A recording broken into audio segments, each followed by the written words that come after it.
I really don't care what anybody else says. I could watch Ziggler and Miz fight all damn day. Oh yes.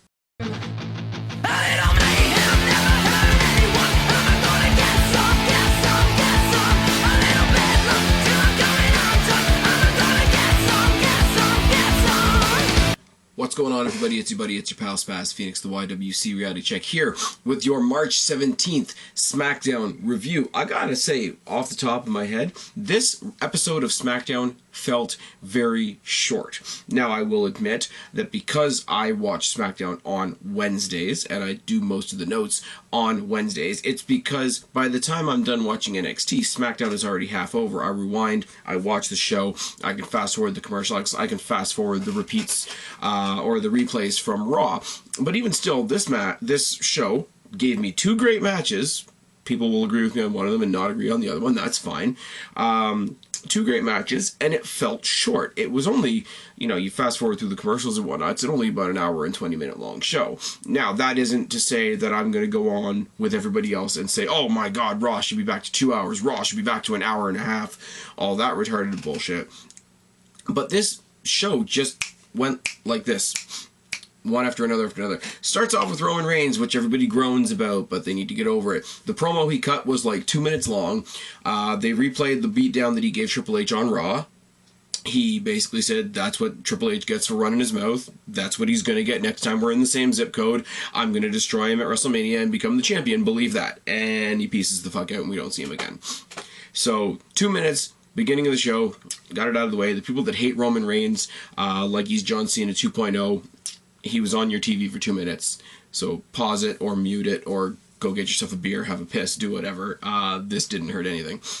We replay all the Jericho and AJ Styles history. Jericho turning heel.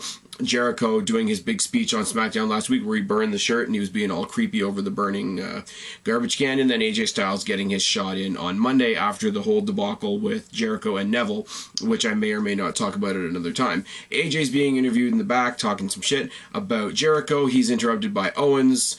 They talk some shit to each other, basically, making fun of each other. Owens compares him to Zayn.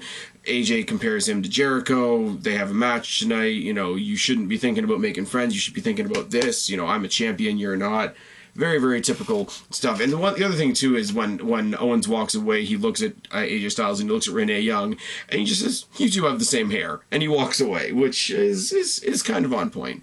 AJ Styles' hair is kind of weird, and AJ Styles versus Chris Jericho is like the battle of the bad hair.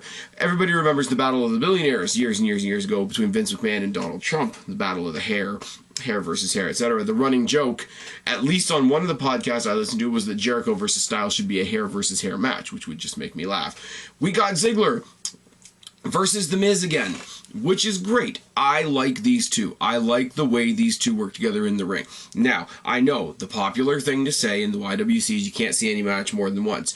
I don't care. I'm looking at it, and I try to understand how people say, this is getting a little old, this is getting a little tired, whatever. This is the feud. I said this a couple weeks ago. I want to see this at WrestleMania. This is the one feud where there's nothing really going on. There's not really a title involved. There's no real high stake involved. But it's just a good, solid match. It reminds me of Randy Orton versus CM Punk at WrestleMania a couple years ago. There was no title on the line. They threw together a story at the last minute, but there wasn't really a story, and I think it's one of the most underrated matches in WrestleMania history, if you want my honest opinion. That could be this match this year, and I know nobody's going to agree with me on that, because you're not allowed to like The Miz. That's fine. I don't care. For this feud, for this match, whatever, for my want to see this at WrestleMania, I don't care. I just don't. Anyway, single leg pick and a side headlock by Ziggler to start the match. Front face lock by The Miz, reversed by Ziggler. Snapmare and a side headlock by Miz. Snapmare and a side headlock by Ziggler with a shoulder tackle. Anything you can do, I can do better. You guys know I love that story. Miz tosses out Ziggler. Ziggler skins the cat to get back in the ring. Hip toss and a shower of elbows by Ziggler, which gets the heart attack jokes from Jerry the King Lawler on commentary, as always.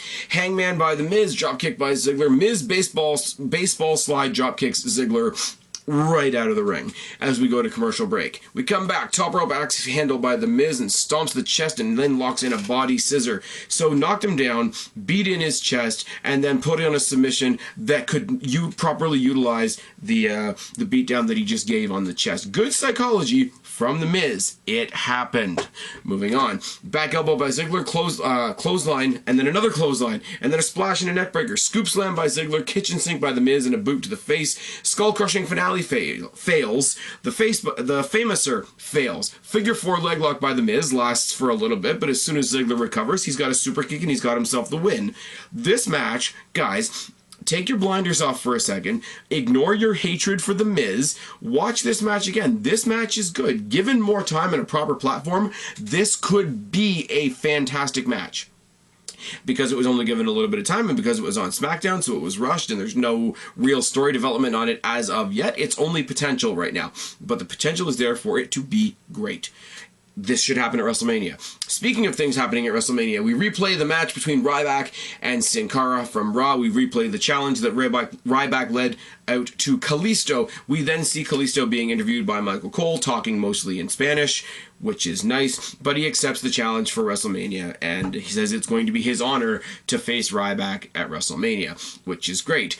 From that package, we go to yet another package because it's SmackDown. We replay everything that went down between Paul Heyman, Brock Lesnar, Dean Ambrose, and eventually Mick Foley on Raw, passing on the torch to Ambrose in the form of Barbie for his match at WrestleMania against Brock Lesnar. It's all very good. I grinned ear to ear when I saw that on Raw. You guys know that. Bubba Ray Dudley with Devon versus Goldust. So, a couple things going on here. You got one guy versus a team. You got the other guy who's in a storyline. Hey, this guy could potentially have a tag team partner down the road. Wonder what's going to happen. Cheap shot by Bubba to start the match, and Goldust eats turnbuckle. Neckbreaker by Bubba and jabs by Goldust. Elbow by Bubba. Flip, flop, and fly, a la Dusty Rhodes, by Bubba. And he yells in his face, just like your daddy. And then he slaps him around, saying that he's a face-painted loser just like the Usos, which is fucking great. Boot and an uppercut and a clothesline by Goldust. Splash and a 10-punch by Goldust as well. Running Bulldog by Goldust and a boot by Bubba gets the win. A single boot by Bubba gets the win in this match. Now, I know they're not doing much with Goldust right now other than this Golden Truth storyline. I still want to give Goldust the credit of, you know, let's at least have a finish the match, but it's really inconsequential. The Dudleys double team him. He gets saved by Truth. Truth also gets a beatdown. He gets saved by the Usos.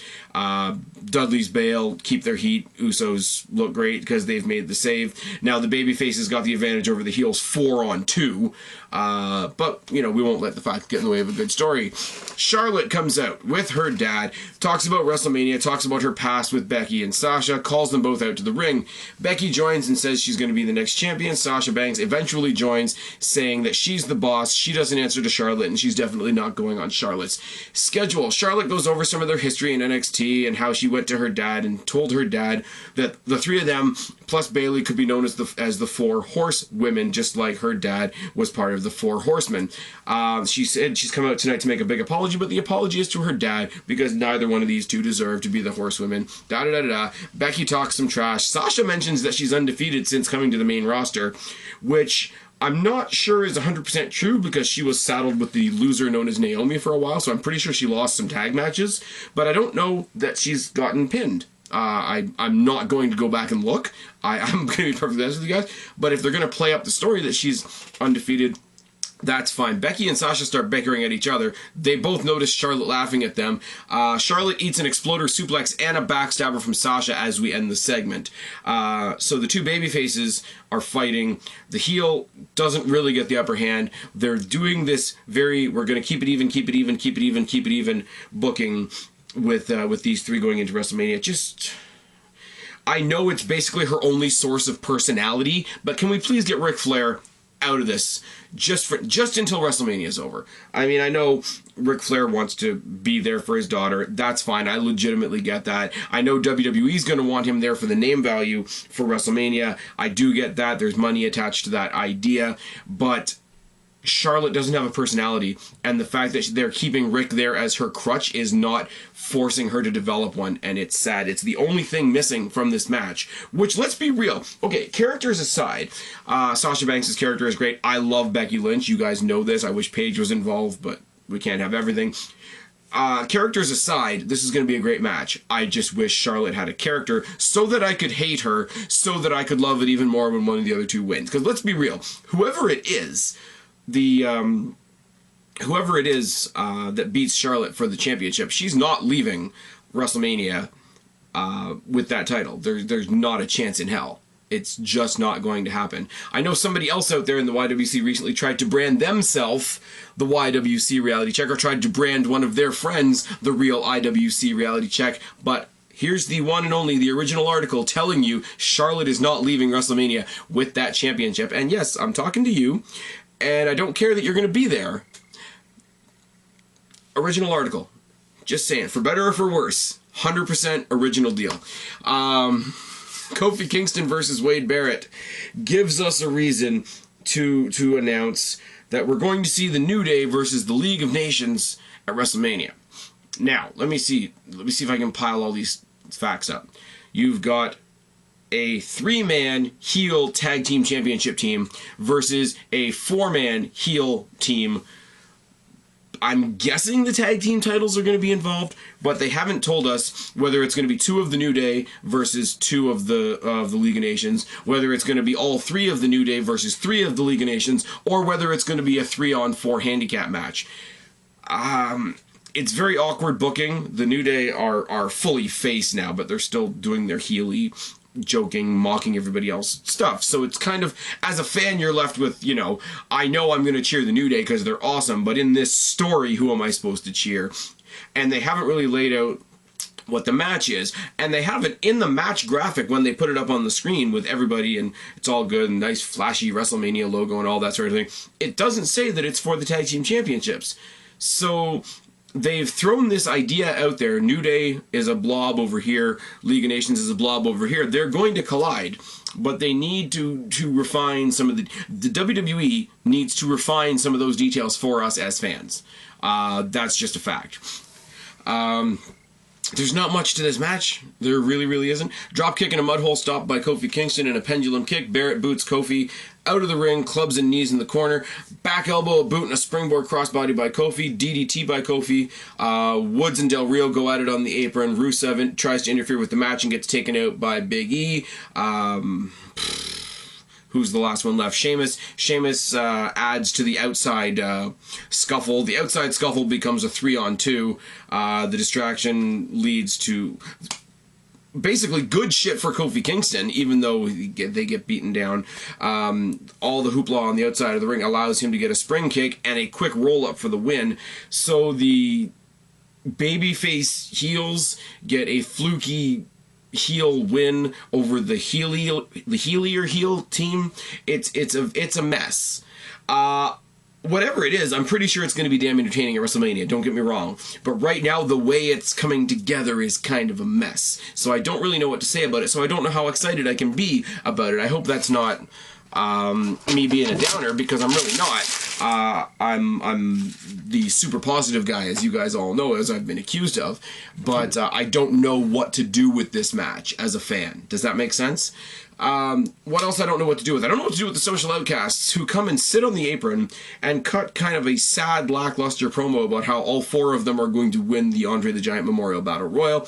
They ramble on for a little bit. They start bickering within each other. Dean Ambrose comes out with a kendo stick, 4 reasons, beats the shit out of the 4 of them, announces that Brock Lesnar is going to be here next week on SmackDown, and so is he, and they'll deal with each other, and rah. It was in his hometown. They did a bunch of video segments throughout the town, him visiting a pub and standing on the skyline, and all that sort of, babyface comes home stuff that is very paint by numbers, and much less than Dean Ambrose deserves, which is why I didn't go into detail on it, but, when he's on the mic, the one thing he does say is, Brock Lesnar knew better than to show up in Cincinnati, and gets a big hometown boy babyface pop. It's all good, but basically they use Dean Ambrose to announce that Brock Lesnar is going to be on SmackDown next week, which is kind of sad in its own way.